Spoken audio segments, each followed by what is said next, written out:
अभी हम डिस्कस करने वाले हैं आपके साथ पृष्ठीय रसायन में कोलाइडी विलयन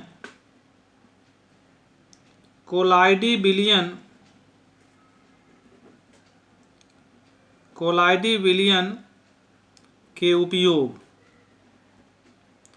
कोलाइडी विलयन के उपयोग जिसे हम कहते हैं usages of colloids. Usages of colloids में हम अभी आपके साथ डिस्कस करने वाले हैं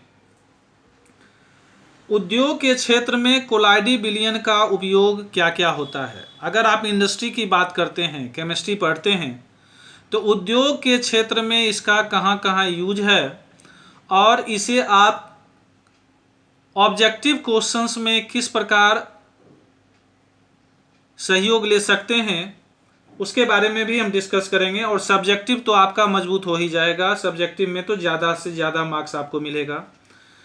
तो इससे पहले हम डिस्कस किए थे औषधि के क्षेत्र में, और अभी हम डिस्कस करेंगे दूसरा पॉइंट जिसका नाम है उद्योग, और इसको कहते हैं इंडस्ट्री। कहाँ? तो इंडस्ट्री के क्षेत्र में हम कोलाइडी विलयन के उपयोग के बारे में डिस्कस करेंगे। औद्योगिक क्षेत्र में इसका बहुत ही महत्वपूर्ण योगदान है। जैसे अगर हम रबर उद्योग की बात करें, किसकी उद्योग की बात करें? रबर उद्योग। रबर उद्योग में इसका महत्वपूर्ण योगदान है कोलाइडी विलयन का।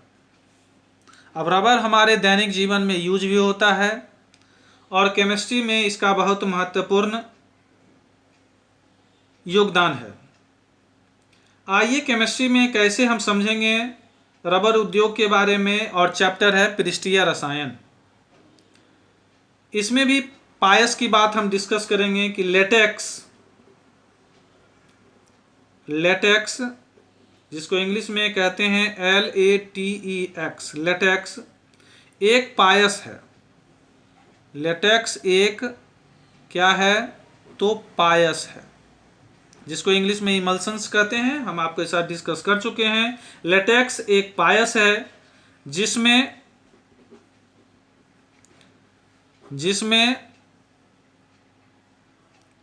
ऋण आवेश से युक्त ऋण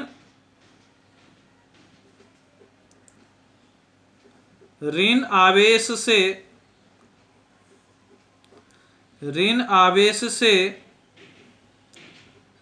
युक्त रबर के कण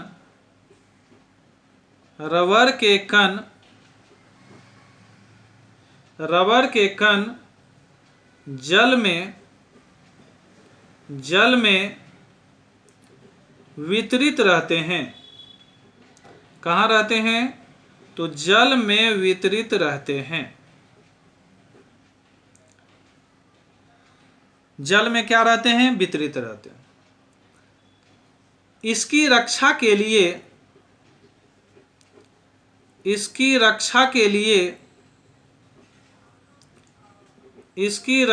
लिए जिलेटिन मिला देते हैं। जिलेटिन मिला देते हैं। क्या मिला देते हैं? तो जिलेटिन मिला देते हैं।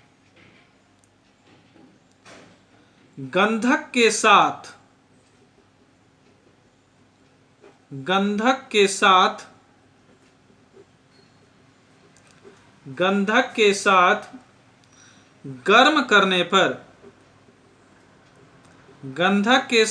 गर्म करने पर वल्कनित रबर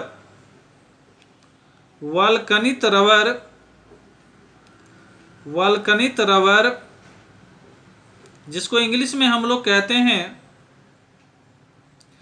इसको इंग्लिश में कहते हैं वल्कनित रबर को vulcanised rubber, VALCANISED, vulcanised rubber बनता है। कौन सा रबर बनता है? तो वल्केनाइज्ड रबर बनता है, जिसका उपयोग जिसका उपयोग साइकिल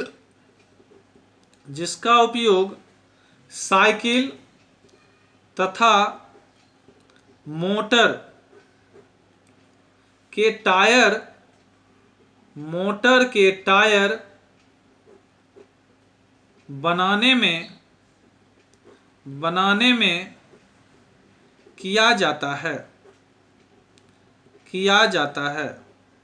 बहुत ही आसान है समझना। और ऑब्जेक्टिव क्वेश्चन कैसे बनेगा ये तो आपको अब समझ में आ गया होगा। फिर से एक बार बताते हैं कि कोलाइडी विलयन के उपयोग में, यूजेज ऑफ कोलाइड्स पर कुछ प्रश्न पूछे जाते हैं केमिस्ट्री में, जिसमें उद्योग के क्षेत्र में आपको बताए कि रबर का जो यूज है और रबर के उद्योग में इसका बहुत ही ज़बरदस्त यूज होता है। तो शुरुआत हम करते हैं कि लेटेक्स एक पायस है।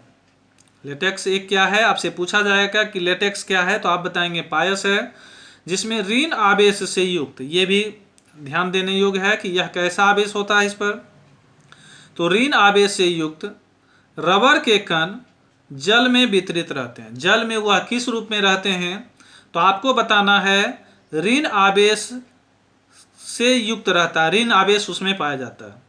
इसकी रक्षा के लिए इसमें हम क्या मिलाते हैं, तो ऑब्जेक्टिव क्वेश्चन आएगा तो जिलेटिन मिला देते हैं। दूसरा प्रश्न। तीसरा है किसके साथ हम गर्म करते हैं, तो गंधक के साथ गर्म करने पर वल्कनित रबर बनता है। आपसे पूछा जाएगा कि किसके साथ गर्म किया जाता है, तो आप बताएंगे गंधक के साथ गर्म किया जाता है। कैसा रबर बनता है, तो आप बोलेंगे वल्कनित रबर बनता है, वल्केनाइज्ड रबर बनता है। जिसका उपयोग कहाँ किया जाता है, तो जिसका उपयोग किया जाता है साइकिल तथा मोटर टायर बनाने में किया जाता है। तो वेरी इजी कॉन्सेप्ट है और इससे आपका 3 से 4 क्वेश्चंस आपका आसानी से ऑब्जेक्टिव बनेगा और सब्जेक्टिव तो आपका एक क्वेश्चन बनेगा।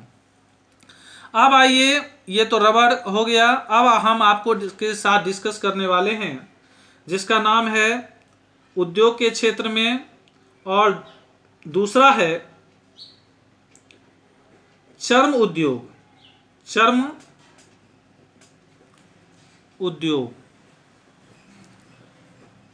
चर्म उद्योग में कहाँ कहाँ इसका हम यूज करेंगे, इसके बारे में हम अभी आपके साथ डिस्कस करेंगे कि चर्म उद्योग में इसका कहाँ यूज होगा, कैसे, क्या इस पर ऑब्जेक्टिव क्वेश्चंस बनेंगे और क्या सब आपको जानना जरूरी है। तो आइए, जानवरों का चर्म धन आवेश से युक्त, ये भी आपको जानकारी रखना होगा कि जानवरों का चर्म जो होता है वह धन आवेश से युक्त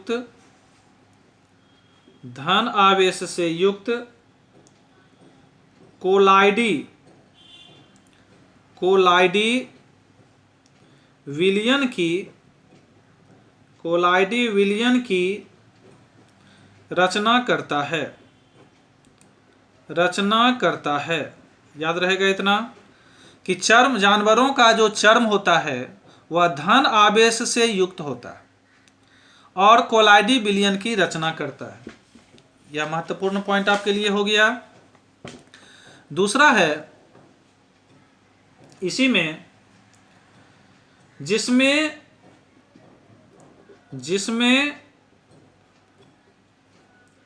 प्रोटीन की बात आ गई, जिसमें प्रोटीन कोलाइडी अवस्था में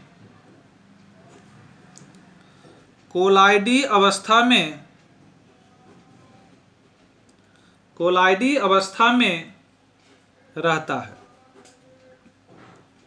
देखिए, ऑब्जेक्टिव क्वेश्चन आपके लिए हो गया कि चर्म पर कौन सा आवेश होता है, तो धन आवेश होता है। और दूसरा, प्रोटीन किस अवस्था में रहता है, तो कोलाइडी अवस्था में रहता है। इस पर ऋण आवेश से युक्त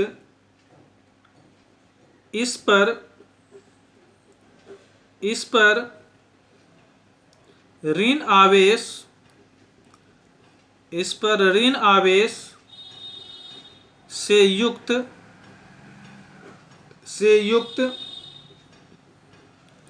टैनिन, जिसको अंग्रेजी में कहते हैं TANNIN, टैनिन का कोलाइडी विलयन, टैनिन का कोलाइडी विलयन, टैनिन का कोलाइडी विलयन, टैनिन का कोलाइडी विलयन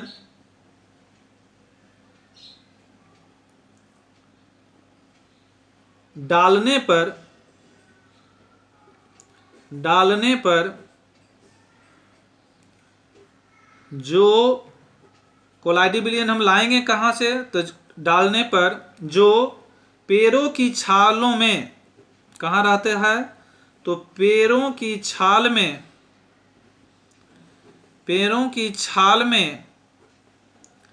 उपस्थित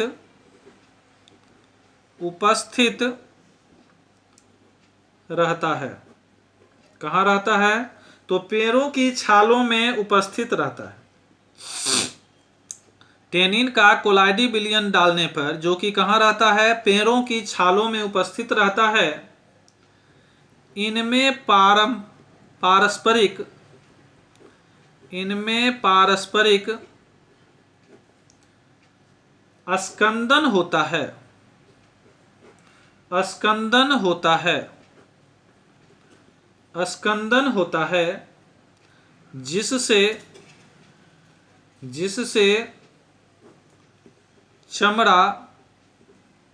जिससे चमड़ा कड़ा हो जाता है, जिससे चमड़ा कड़ा हो जाता है और उसका सरना, जिसको सरना को अंग्रेजी में याद कर लेंगे, प्यूट्रीफैक्शन